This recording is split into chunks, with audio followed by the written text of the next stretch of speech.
Sumainyo ang Panginoon. At sumainyo. Juan ang kanyang pangalan. So bahagyo na kung saan ay sabi nga, binigyan natin ng paninilay ang kagandahan loob ng Diyos, ang pagpapala ng Diyos. Kasi yun ang ibig sabihin ng pangalang Juan, ang pagpapala ng Diyos. God is gracious. Ang Diyos ay mapagpala. Mapagpala ang bahagyo na kung saan ay hindi lamang ng kaganapan na nakita natin para kay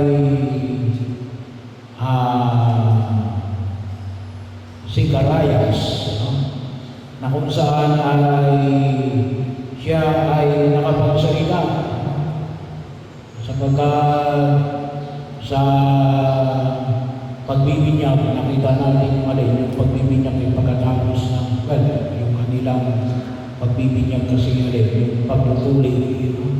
Kaya nga sa ating kapag nabinyagan ka na ba?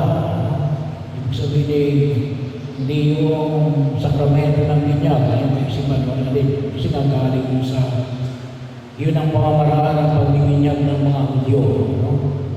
Bahagi yung doon sa kanyang pagbibinyag na yun yung pagtutuli. Well, iba pa po yung paghahandog sa templo ng Jerusalem. Iba pang araw yun.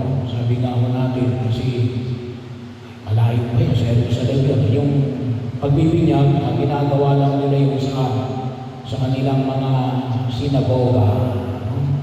Pero yung paghahandog sa templo ay tanging doon nila ginagawa sa templo ng Jerusalem. So si Juan Bautista ay nung bininyagan, ay sabi nga, ay nakapagsalita si Zacarias kasi ng pangako ng Diyos sa pamagitan ng kanyang anghel ay kay magiging pipig at hindi makakarinig.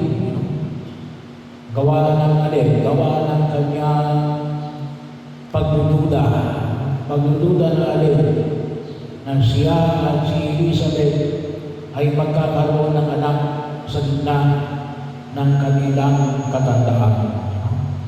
Kaya bahagi nito na kung saan ay pinaalala sa ating buong kapala. Do not remain in doubt. Bahagi yun kung isa tayo ay nananatili sa mga pagdududa. Pagkakataon na kung saan ay makita natin, gumawa tayo ng pamamaraan paralel.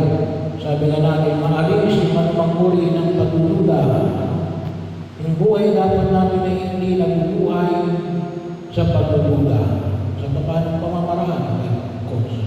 Either na maniwala ako, ay mag-imbestiga ka. Hindi ka pwedeng mag-iimbestiga kung gusto mong mawala ang iyong pagdududa. Kinakailang magtrabaho ka, nakamakita mo yung pagkilos. Bagamat makita natin sa kanya, si Zacarias ay umabot ng siyang na buwan ng kanyang pagkapipi at kanyang pagkabingi. Well, kasi yung sinabi ng anghel. Pero bahagi yun na kung saan makita natin na sa mundo ginagalaw natin, lalo-lalo na sa mga bagong mga kapanahunan, ay kinakailangan natin na manalusin sapagkat kapag tayo namuhay sa maraming uri ng pagdududa, ay hindi natin, sabi nga natin, hindi natin mailalaban ang maayos ang ating pagkilos sa daigdig na ito. Ano mangyari? Ay katulad ng sa Zacarias, hindi makarinig at hindi makapagsalita. Marami ang masasarado sa ating pagkilos sa daigdig na ito. Ano? Maging sa larangan man yan ng relasyon, maging larangan man yan sa business, ano? Hindi pa pwede, pinakailangan maging maliwanag sa atin, ano? Yung nabanggit ng pagkilos, ano? Kung minsan mas may pa ngayong business, kasi it involves money, at saka yung kinabukasan. Pero kung minsan yung relasyon, pinabaliwala, inayaan ang sa amin, manatili sa pagdududa. So, yun ang isang hapon na kung sa amin, pinapahayag sa amin ng buong kapal na gawin natin ang anumang makakayanan namin na alisin ang himla ng pagdududa para makita natin yung kahalagaan ng pagkilos ng pagpapala ng Diyos. Sa halimbawa na ipinakita ni Elizabeth at ni Zacarias, nawa ay makatulong ito sa ating pagtugon. Pero hindi sila, makita natin na nangyayari, na maunawaan natin tumutok saan bilang kaganapan ng hinihintay ng Mesiyas. Ito yung sinasabi rin ng kaganapan sa aklat ni Malakias, sa propeta, na ipagpadala niya muli si Elias. Pero yung binahagi rin ng mali, nasa pamamagitan ni Elias, na siyang darating, na siyang maghahanda sa daraanan ng Panginoon, ay mahalagang gawain. Bakit? Sapagkat inihanda nito na magkakaroon ng katuparan ng kaganapan yung lahat ng paghahandog. Na pag nilinilayan namin kahapon natin, itong paghahandog na ito ay dapat isang paghahandog na puno ng kaganapan. Pero hindi pwede paghahandog lang ng sarili natin. Dapat dahil ito'y paghahandog, pakikiisa sa paghahandog ni Jesus. Hindi pwede an offering without Christ. Hindi pwede sakripisyo na wala si Jesus. Kinakailangan ang mga sakripisyo nito ay pakikibahagi natin ang pagkilos kasama si Jesus. At kung tutusin na anong panyayang na pinahayag sa atin at pinaalala sa atin, tayo lamang ngayon na ikibahagi lamang sa paghahandog ni Jesus. Sapagkat yung kanyang paghahandog, yun ang tunay na nagbibigay sa atin ng kaligtasan. So, kung tawagin nga po natin ay nakikirayo lang tayo sa paghahandog ni Jesus. Bakit? Nais natin na maging kabahagi ng kanyang pagliligtas. Our sacrifice is not enough. Hindi sapat yung lahat ng aming sakripisyo. Dahil ang sakripisyo lamang ni Jesus. Kaya kinakailangan ng ating sakripisyo natin, dapat palaging kaugnay si Jesus. Kung ang inyong sakripisyo, nakikita ninyo ang sakripisyo ko ito, pero wala si Jesus, mali yun. Hindi sapat yun. Hindi pwede ang sakripisyo mo ay wala. Kaya kinakailangan na yung sakripisyo natin na yan ay kinakailangan ay ialay natin kanino? Kay Jesus. Bahagi ko yun.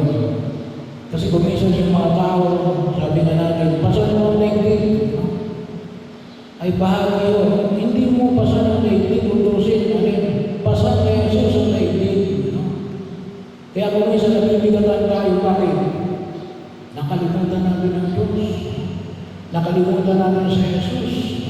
Nakutusin siya yung pinakasusi, yung kaganapan. Kaya yun ang ibig sabihin sa aklat ni Propeta Malakias natin, your sacrifice will be complete. Magkakaroon ng kaganapan ang inyong sakripisyo. Dahil sa gawa ng sakripisyo ni Jesus na nagdulot sa atin ng tinatawag natin pagliligtas sa sangkatauhan. Kaya mo yung sarili yung inyong hirap at pagkapakasabi. You have to offer it to God. Kinakailangan niya sa Diyos. Kaya kung ito sa inyo natin, very powerful yung offertory natin, bahagi ng pagkilos natin sa simbahan, yung paghahandog natin ng mga alay, kasama ng paghahandog natin ng mga alak at inapay na alin magiging katawan at dugo ng ating Panginoon sa Kristo. Yung mga sinasama natin ng lugar, kabahagi lang yun ng alak at inapay na alin, maging bahagi natin na siyang maging pagliligtas natin sa daigdig na ito. Si Jesus, ang salita na naging laman, ang Diyos na naging tao, na tinatanggal natin sa banal na Eucharistia. Yung nangibig. Kaya sinabi natin na doon nakikita natin yung pagpapala ng Diyos. Susunod na lamang yung kayamanan, pamilya, trabaho. Yun ay susunod na. Bakit? Kasi anong sabi nga sa Ebanghelyo natin sa araw na ito? Sapagkat maliwanag na sumasa Kanya ang Panginoon. Dapat din maging maliwanag na alin. Sumasa atin.